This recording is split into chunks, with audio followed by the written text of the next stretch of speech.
Oi gente, tudo bem? Hoje eu vou gravar o primeiro vídeo do canal. De antemão já peço desculpa pela questão do nervosismo, é a primeira vez que estou fazendo isso. E também é um trabalho da faculdade. Então eu estou tô unindo o útil ao agradável, certo? E a gente vai falar sobre um pouco sobre os anos 60 e o que ele representou pra gente e o que ele tá refletindo pra gente hoje em termos de moda, música, cinema, enfim, certo? Pra gente poder entender um pouco do que acontecia, a questão do contexto geral foi foi uma década que aconteceram muitas revoluções, tanto por parte dos jovens, tipo França, Brasil também, e também a questão política, que houve muita mudança econômica na questão do país, que ele começou tendo uma dívida externa muito grande, mas depois da mudança de governo teve uma melhoria econômica.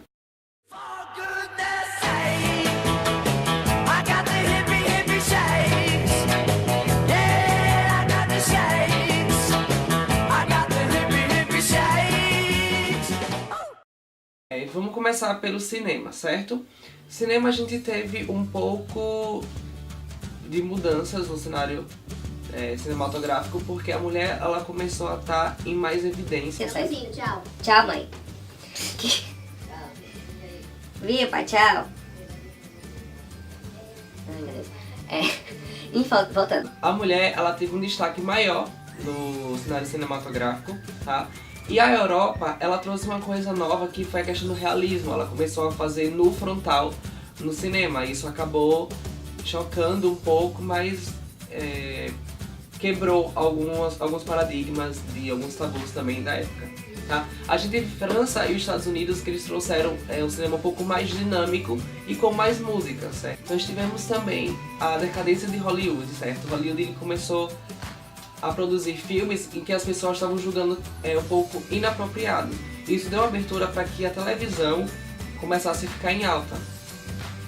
A gente teve alguns filmes que foram ícones da época e que a gente conhece até hoje, como 101 Dálmatas, A Pantera Cor-de-Rosa, toda a série, não sei toda a série, mas o início todo de 007, Planeta dos Macacos, e a gente teve também no Brasil o que é bem famoso, que é o Pagador de Promessas, Deus Diabo na Terra do Sol.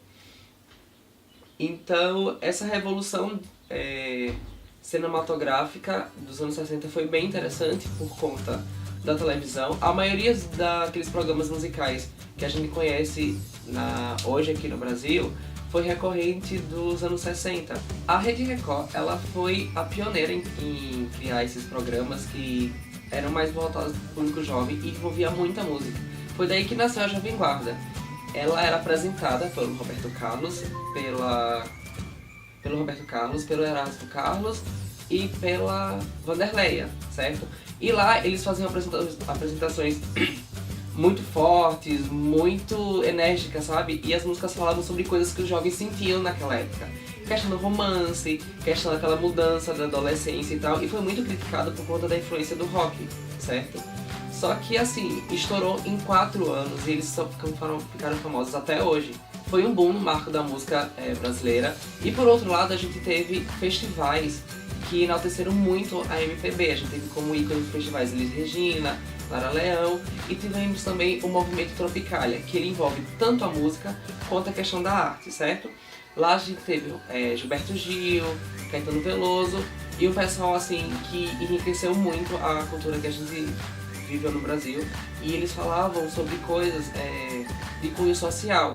Tivemos também a primeira gravação dos Beatles. Eles gravaram o primeiro disco em 1960, que foi o Please Please Me, e só lançaram no próximo ano, certo? E eles não é que eles competiam, eles tinham por um lado os Beatles e os Rolling Stones, que eles cresceram juntos nessa década dos anos 60. Na moda, a gente teve a questão da revolução e do poder de escolha que a mulher teve no guarda-roupa dela. Ela pôde se desprender dos padrões estabelecidos das décadas anteriores e elas podiam opinar pelo que ela queria vestir ou não. A gente teve ícone como Yves Saint Laurent, que ele inventou o smoke feminino, certo? E junto com o Pierre Cardin, eles não juntos, mas cada um nas suas vertentes, eles começaram a desenvolver uma coleção de tubinhos.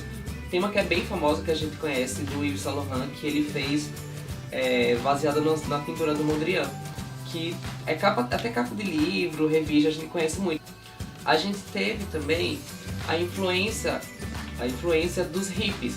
A partir daí, a gente começou a ter umas peças um pouco mais fluidas, leves, longas, com muito mais florais, e o nascimento do tie-dye, que é uma tendência que a gente conhece hoje, que teve muito mais forte nos anos 2012. As mulheres, elas começaram a vestir roupas mais curtas, né, para poder mostrar mais as pernas, questão da gola, o vestido mais trapézio.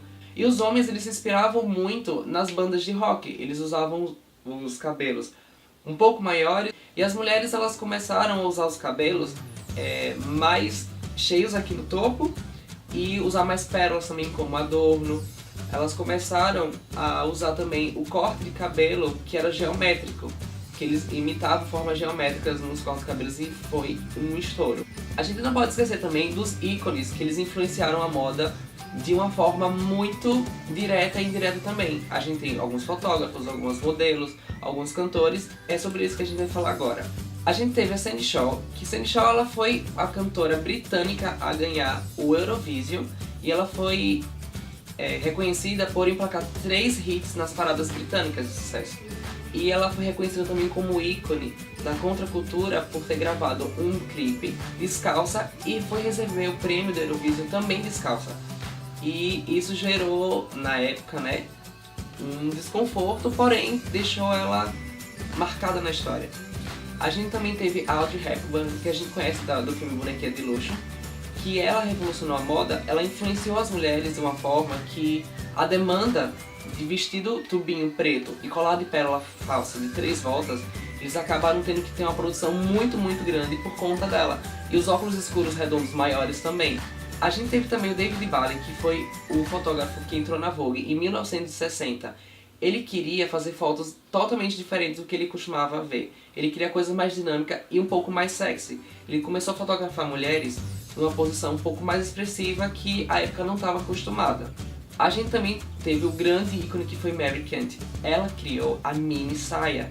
Ela criou a mini saia com o intuito de valorizar as pernas das meninas da cidade que ela morava. Ela dizia que as meninas tinham as pernas muito bonitas. Ela falou que se ela não cortasse a saia mais curta, elas iam acabar cortando. Então ela quis se adiantar nisso, e a gente tem a mini saia até hoje. Jack Kennedy, ela foi a primeira dama dos Estados Unidos, e ela era muito jovem, entre aspas, para a época. Ela tinha 30 anos quando ela ficou famosa, e ela se vestia de uma forma tão elegante que ela acabou sendo referência para jovens da época. Porém, ela foi acusada de contrabandear peças de alta costura da França.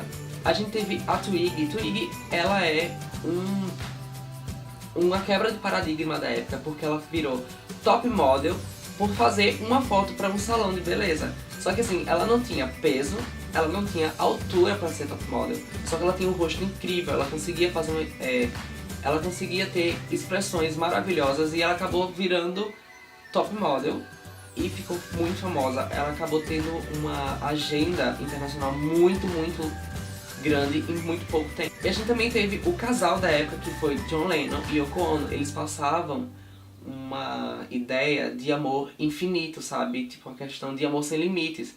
Eles marcaram muito a moda porque eles usavam muito branco. Acabaram influenciando muitas pessoas nessa questão de usar muito branco, essa questão do amor.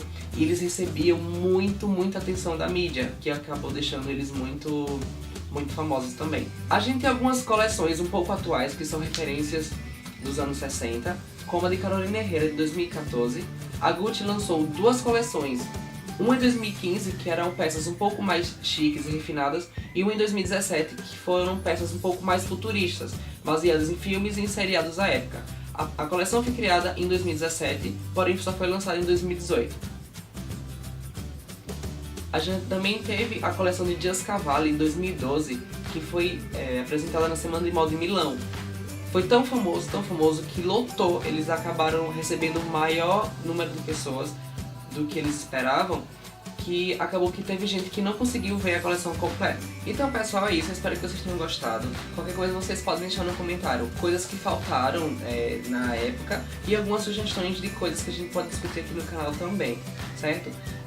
Tudo aquilo que a gente já conhece.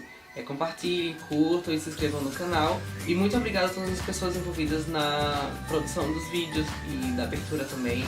É isso, muito obrigado e até a próxima.